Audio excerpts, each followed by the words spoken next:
Esta es la historia de un hombre muy decidido, fue ciudadano romano y fariseo judío, muy aferrado a la ley que en su nación ha tenido. A los cristianos a veces las encerraba en cadena. Cuando mataron a Esteban, él mismo estuvo presente. De allí salió con soldados en busca de más creyentes. Ciego cayó de repente cuando del cielo escuchó: Saulo, ¿por qué me persigues? Yo soy Jesús el que vive.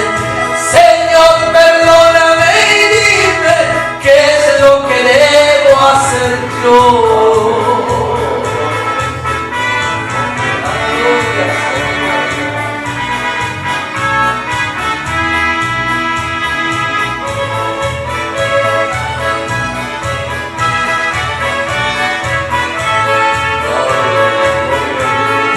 Los hermanos en Damasco, todos estaban orando, porque sabían que presos venía Saulo a llevarlos, pero lo vieron entrar, ciego y a Dios implorando. Escrito está lo que dijo: predicaré el evangelio. No me avergüenzo de Cristo, porque murió en el madero por todos los pecadores, de los cuales soy primero. A reyes, gobernadores y a las naciones llegó